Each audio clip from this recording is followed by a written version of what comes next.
It's election day for some West Michigan voters who will decide races for local offices and whether proposals will pass. Those include school bonds to pay for building improvements, technology upgrades, and new facilities. Kent ISD has a .9 mil renewal proposal. That's a 10-year millage that would generate more than $35.5 million each year for public and charter schools on a per-student basis.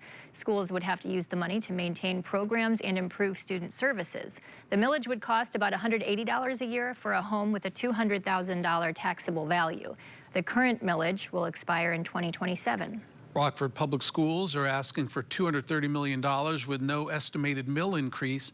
The bond would fund air conditioning, electronic door locks, separate gyms and cafeterias for elementary schools, and infrastructure repairs.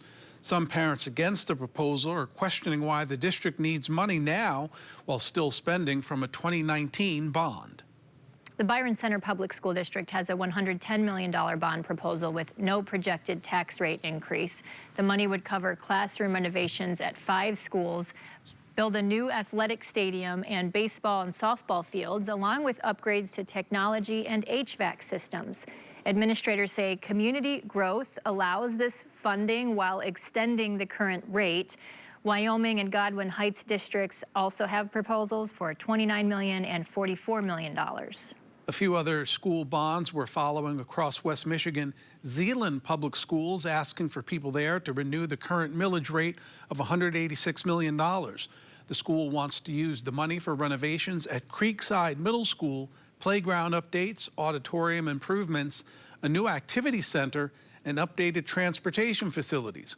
Construction would happen in phases through 2035. Comstock Public Schools hoping voters in that district will pass a bond geared toward infrastructure. It's a $31.8 million bond. The school wants to finish renovations, which include new roofs, updating air conditioning, and parking lot repairs. They also want to add on to several buildings. It would increase the millage rate by 0.5 mils, so the average homeowner would see an increase of about $25 per year.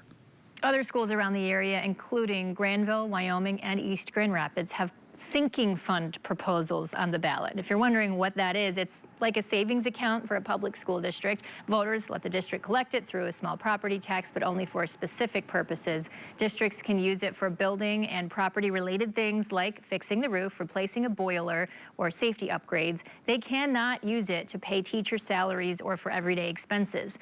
Michigan expanded the rules a few years ago to allow districts to use the money for security improvements and technology infrastructure. Around the same time, new security requirements went into place. If you see sinking fund on your ballot, it's not a new tax unless the amount increases. Most are simply renewals. The name comes from an old financial term to sink debt by paying it down little by little. Schools use it to save for problems that way instead. In one of the more watched statewide races, Detroit will pick a new mayor today. On the ballot, City Council President Mary Sheffield and pastor of Triumph Church Solomon Kinlock Jr. The winner will replace Mike Duggan, who's running to be Michigan's next governor in 2026. Sheffield is the heavy favorite in the race and has been endorsed by Duggan. If she wins, she would be Detroit's first female mayor.